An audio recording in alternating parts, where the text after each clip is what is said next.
दोस्तों नमस्कार, स्वागत है आपका हमारे चैनल बिहार नीति पे। दोस्तों बीपीएससी एईडीओ इसके ऊपर मैंने पिछला वीडियो बनाया था, आप लोगों ने सराहा भी।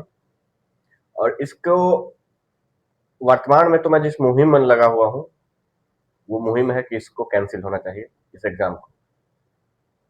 दोस्तों इसको कैंसिल होना और नहीं कैंसिल होना ये सब बीपीएससी के हाथों में है। बीपीएससी से पहले भी ऐसा कर चुकी है और इस बार भी वही करेगी कि आपसे ही सिर्फ एक ही बात बोल देगी कि सबूत के अभाव में या फिर कोई कैंडिडेट भी इसके लिए हमारे पास जो ग्रीवांस इन्होंने बोला है देने के लिए वो ग्रीवांस कोई कैंडिडेट नहीं दे पाया, जिसके कारण हम इसको कैंसिल नहीं करेंगे।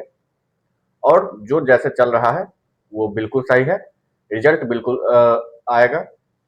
अब ऐसे में ये तो तय है कि एग्जाम कैंसिल नहीं होगा, जैसा बीपीएससी का रवैया देखा जा रहा है। हाईकोर्ट में भी वो एक बयान दे देंगे, या हाईकोर्ट में भी उनका जो एफिडेविट रहेगा, जवाब रहेगा, वो जो फाइल करेंगे उसमें वो यही बोलेंगे कि हमने छात्रों को मौका दिया था 3 दिन का कि 3 दिन के अंदर आप साक्ष्य उपलब्ध करा, हम एग्जाम कैंसिल कर देंगे। लेकिन साक्ष्य के मतलब सबूत के अभाव में हमारे पास कोई भी ऐसा कैंडिडेट नहीं मिला जो हमें सबूत उपलब्ध करवाए, जिसके कारण कि ये एग्जाम सही है और सही रहेगी। और ऐसा नहीं है कि इसको कैंसिल किया जा रहा है, इसका रिजल्ट निकाला जाएगा।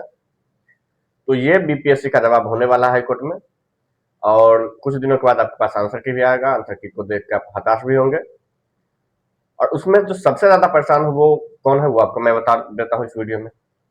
सबसे पहला जो मैं आपको बताने जा रहा हूँ कि परेशान कौन है, वो कैंडिडेट परेशान है जिन कैंडिडेट का एग्जाम अच्छा गया है। सबसे ज्यादा परेशान वो होंगे, क्योंकि उनके साथ दो चीज है।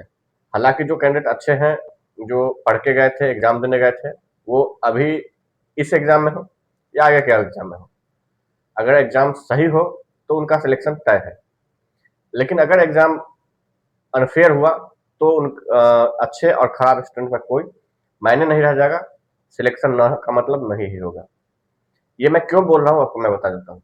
जो कैंडिडेट अच्छा तैयारी करके गए होंगे और उनका एग्जाम अच्छा भी गया होगा, उनके साथ तो ये पॉजिटिव पॉइंट है कि अगर नेक्स्ट टाइम एग्जाम होता है और फेयर होता है तो भी वो निकाल लेंगे। इस बार क्या है कि जो मान के चलिए कि जिस कैंडिडेट आप भी जानता है कि 150 के आसपास या 155 के आसपास कट ऑफ जाने वाली है, अगर बीपीएससी की बात करें विदाउट सेटिंग की, क्योंकि 4-4.5 लाख के आसपास उपस्थिति थी, जो कि अगर बात करें तो 953 या जो भी है 935 सीट है।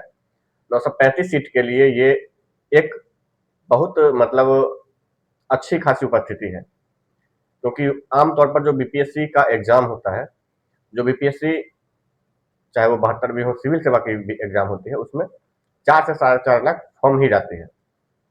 अब 4-4.5 लाख फॉर्म की जगह अगर 4-4.5 लाख आपका उपस्थिति ही हो तो कट ऑफ हाई जाना जेन्युइन है और ऑटोमेटिक है। अब इसमें यह सवाल उठता है कि आखिर कैसे मैं बोल रहा हूँ कि बीपीएससी में वो अभ्यर्थी ज्यादा परेशान होंगे जिनका अच्छा मार्क्स आ होगा, क्योंकि अच्छे मार्क्स आने के बावजूद भी उनको ये भरोसा अब नहीं बीपीएससी दिला पा रही है और ना दिला पाएगी।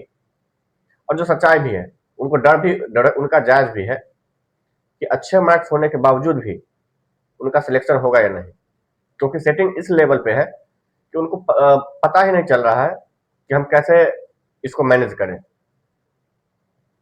अब क्या मेरा जो अगर मैं 150-55 कट ऑफ बोल रहा हूँ तो 180 होने पर भी वो कैंडिडेट संशय में होंगे कि भाई मेरा रिजल्ट होगा, क्योंकि सेटिंग एक ऐसा जरिया है जिसके बाद आप ये नहीं कह सकते कि मेरा 5 नंबर है तो मैं क्वालिफाई नहीं हूँ और मेरा 195 है तो मैं क्वालिफाई हूँ।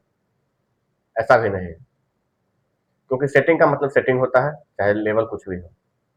तो सबसे ज्यादा परेशान तो वो होंगे जिनका जो अच्छे मेधावी बच्चे हैं, जो पास होना जानते हैं, जो एग्जाम अच्छे से दिए हैं। दूसरे परेशान आज के डेट में वो होंगे जिनको कि कहीं डर हो कि मैंने सेटिंग तो करवा लिया, पैसे तो मैंने 2-4-5 लाख जो बयाना होते हैं वो तो मैंने दे दिया, लेकिन कहीं एग्जाम कैंसिल हो जाए तो मेरा सारा का सारा चौपट ना हो जाए। दूसरे वो परेशान होंगे। और तीसरा बीपीएससी। बीपीएससी को आज सबसे ज्यादा किसी से डर है तो वो छात्रों से डर नहीं, क्योंकि बीपीएससी जानती है कि छात्रों पर तो मैं लाठीचार्ज करवा दूंगा। लेकिन उनको सबसे ज्यादा अगर परेशानी है तो आज हाई कोर्ट से परेशानी है कि हाई कोर्ट कल 24 तारीख है, सॉरी आज 24 तारीख है, 24 तारीख हो जाएगी, आज डेट भी समाप्त हो जाएगा आपके ग्रीवांस का। उसके बाद हाई कोर्ट में वो एफिडेविट सबमिट करेंगे। क्या बीपीएससी छात्रों के सबूत के बजाय जो मार्केट में उनके रील्स चले हैं बीपीएससी के एग्जाम में धांधली के जो सारे मतलब सबूत मार्केट में पूरे छाए हुए हैं, वो प्रूफ के तौर पर दिए जाएंगे। तो क्या वो बीपीएससी या फिर जो भी बीपीएससी के विरुद्ध जो भी संस्था अगर ये केस लड़ेगी, उस संस्था के इन सबूतों को हाई कोर्ट आधार मानेगी या नहीं, ये सवाल है। तो अगर बीपीएससी को डर है तो हाई कोर्ट से, मेधावी बच्चों को डर है तो अपने मार्क्स का लेकर कि अगर मैं पढ़ा लिखा एग्जाम भी दिया हूं फिर भी मेरा नहीं हो रहा, और तीसरा जो सेटिंग करवाए हैं कि अगर एग्जाम कैंसिल हो गई और अगली बार सेटिंग नहीं हो पाया तो कैसे होगा। ये 3 है। अब मैं बात कर रहा हूं कि जो बीपीएससी नेक्स्ट जो एडीओ की एग्जाम के बारे में नेक्स्ट प्रक्रिया जो उपयोग करने वाली है, उसको लेकर मैं थोड़ी बहुत आप लोगों को सूचना दे रहा हूं कि किस तरीके से इन्होंने सेटिंग को आधार बनाते हुए बीपीएससी को पूरी तरह से एक ऐसा आयोग बना दिया है जो कभी भी जनता या फिर कभी भी अभ्यर्थियों के नहीं सुनते।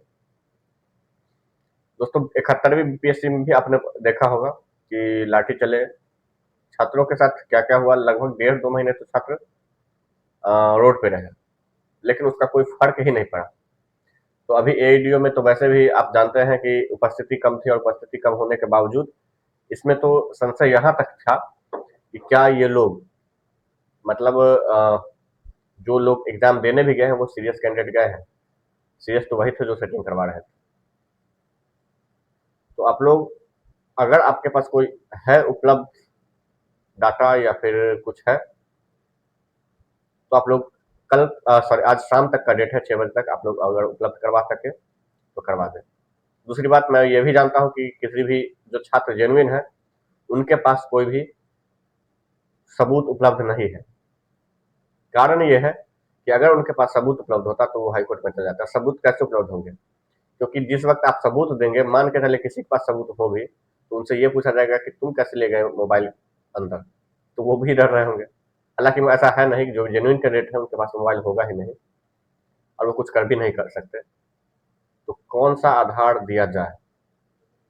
आप लोगों को ये बोला जाएगा कि आपने मतलब जो दलील दी जाएगी कि आप अपने रूम नंबर बताते, अगर आपको पता है कि सेटिंग है तो आप अपना रूम नंबर बताते, आप अपना डेट बताते, शिफ्ट बताते, किस शिफ्ट में धांधली हुई है, तो वहां का हम सीसीटीवी खंगालते हैं। पता चलेगा कि वहां का सीसीटीवी ठीक नहीं है।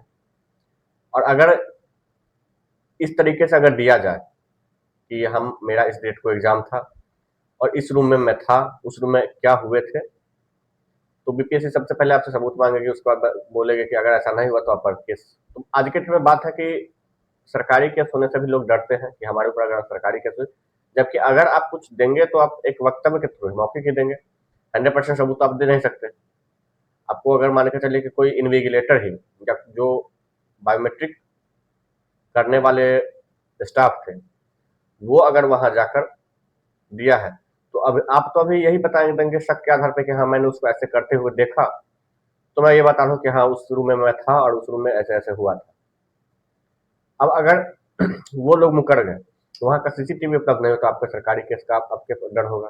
सरकारी केस का अगर डर नहीं हुआ तो फिर आपको इन चीजों में उलझा के रख दिया जाएगा।